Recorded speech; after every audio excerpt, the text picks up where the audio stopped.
Good morning. Assalamu alaikum. This is Dr. Zachariah here on ShuraTV, back on our health segment. I'm glad that you can come and join us and watch.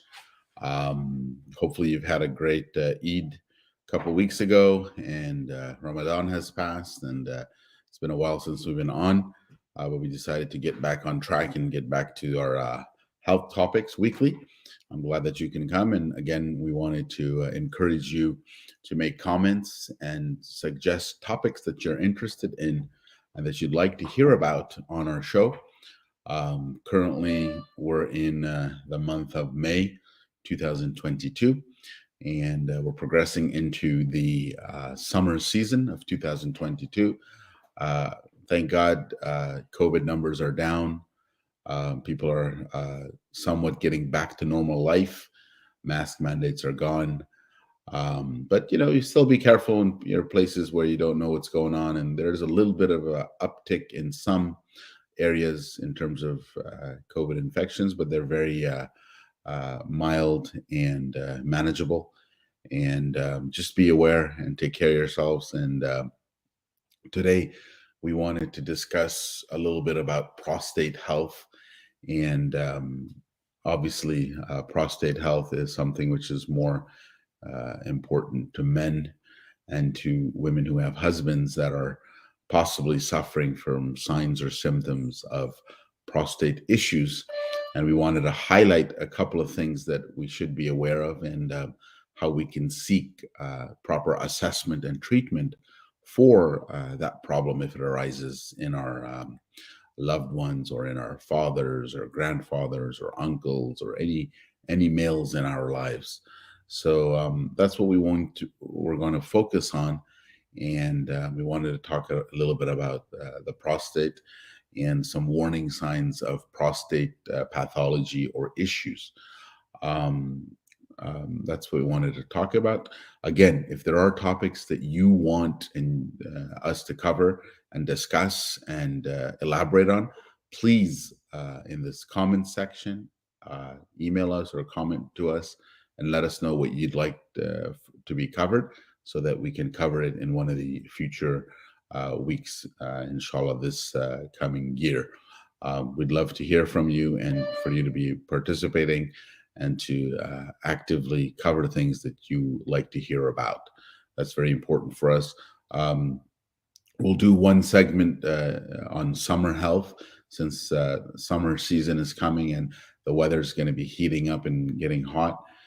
Things to look for, things to be aware of, things to make our quality of life better in the coming summer. That's something important that we want to discuss. And then also people are now traveling again and going places, and we want to make sure that we have all the requisite vaccines and precautions to take when we travel so that we don't get sick. That's something important. Okay, so getting back to our prostate issues. So obviously the prostate is a gland that's in between the bladder and in males. It's in males only, obviously. Like females have the uterus, men have the prostate. There's signs and symptoms that we look for, obviously, right? The number one thing, obviously, is pain. If someone has pain and or a burning sensation while urinating, if any male has that type of thing, or when they're in the course of sexual intercourse, if they experience a lot of pain at the end, that's something to be concerned about. Or if they have frequent urination, especially during the night, where you're waking up and going several times, that's another troubling sign that we need to kind of evaluate and see what's going on. The other issue that people might have with issues with prostate is that starting or stopping urination. When there's a problem with that, that's something which is important. And then also sudden erectile dysfunction.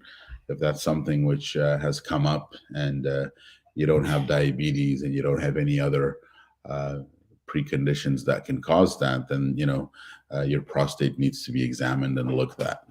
And then obviously the other main thing is if a male has blood in the urine or semen. That's something that we want to be aware of and make sure that we assess the prostate gland. The other thing is weak flow of urine. If there's a weak flow of urine, it might indicate some type of prostate pathology or a little bit of enlargement, which takes place. And then obviously difficulty with starting or stopping urination, as I mentioned before. The other issue a lot of guys will have when they're a little elder is actually control of urinating. They might have a little bit of dribbling afterwards that they can't control. And then they also might be accompanied with a sense of not emptying their bladder enough. They feel like they've gone to the restroom to urinate, but they haven't gotten rid of all that they could have get rid of through urination. And then, of course, as I mentioned before, leaking of urine. That's something which needs to be assessed and evaluated. Frequency and an urgency to urinate. There's something called, urogenic bladder. Some people have that where if they get nervous or there's certain circumstances, they'll have urgency to go to the bathroom very quickly. They have to run. And these are things that we have to keep in mind. And if you do have any of these signs or symptoms, then you're encouraged to go to your doctor. Go to your primary care doctor. Remember, I always advocate that you need to be an advocate for your own health. Any of those signs and symptoms, you go to your doctor, your family physician, your primary care, and you tell them that you have these symptoms, that it needs to be evaluated, and then they'll evaluate you for prostate disease and make sure that everything is okay. Typically, they'll have to do an examination, which will involve a little bit of a discomfort, possibly. What they usually do is they want to feel the prostate to see if there's nodules or if it's enlarged or if it's the smooth consistency or not. They check it. So that's the discomfort with it, but it's something that needs to be assessed, especially if you're getting above 60, above 65. The higher the age of the male, the more likely that you'll have prostate issues. The issues can range anywhere from just a slightly benign prostatic hypertrophy, which they call BPH, which is something which is not harmful. There'll be a little bit of an increase, and they'll give you possible medication to take care of that, to get it back to its normal size and get it under control.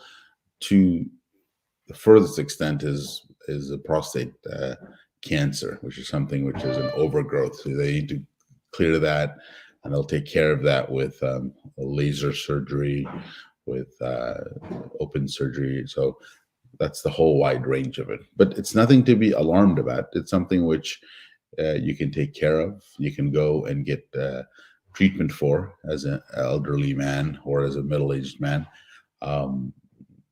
Blood in the urine is something which has to be evaluated. If anybody has that and you haven't had any type of accident or trauma that has caused that, then you definitely need to go and get assessed and check it out.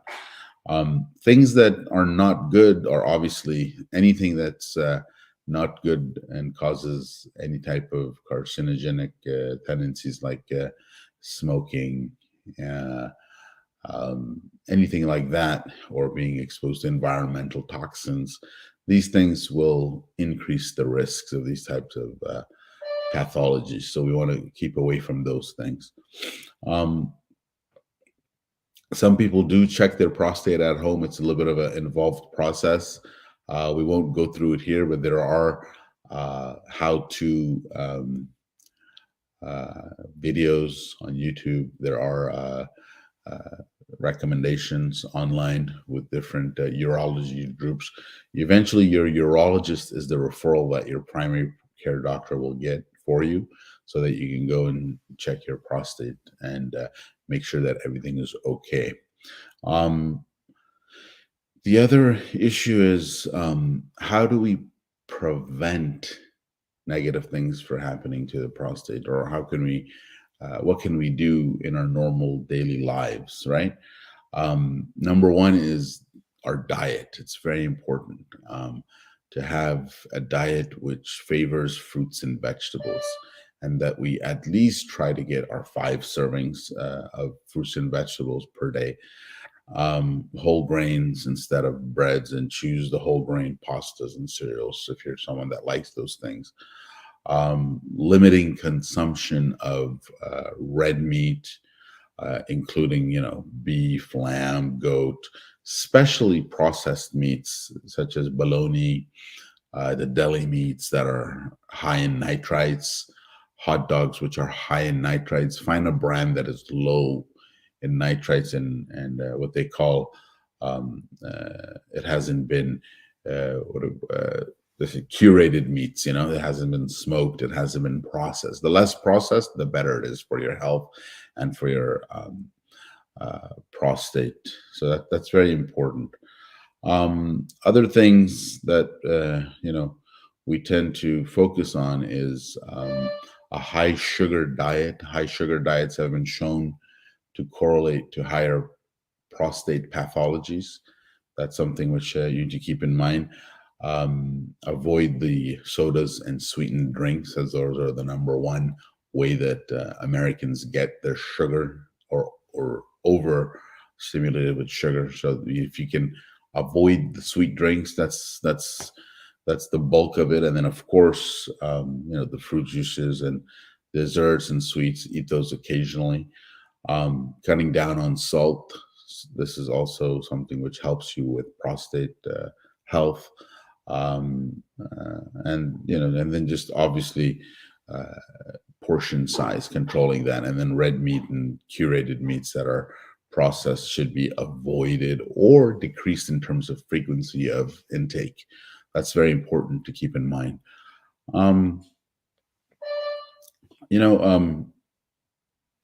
If you do have BPH, which is benign prostatic hypertrophy, which means that there's been an enlargement of the prostate, it can lead to erectile dysfunction.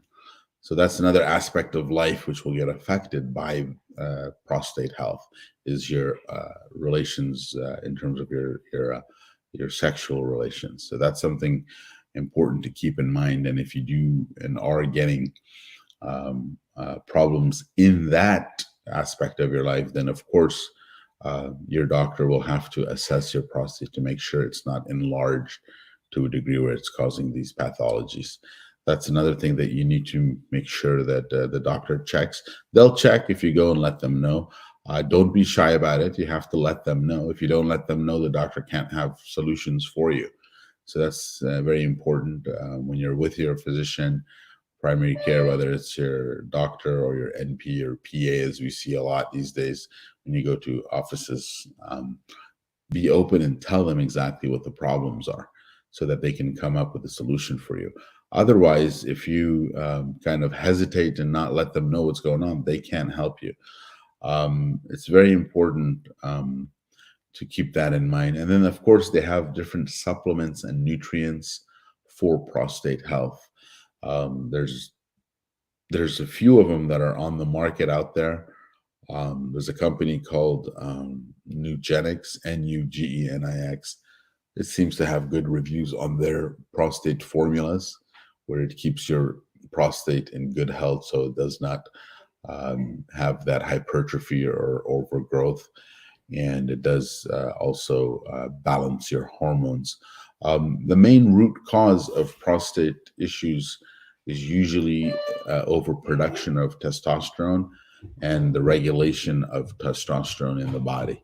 So if it's irregular in terms of the regulation of testosterone, then you get prostate issues. And as men age, the likelihood is more for that to happen. So those are some basic things on prostate health, which is a common occurrence among older men or middle-aged men, especially if you're above 60. You'll start to have these issues come up, and you need to know what to do. The best thing is obviously prevention. If you discuss these things early with your doctor, they can give you strategies on how to avoid these problems from coming up.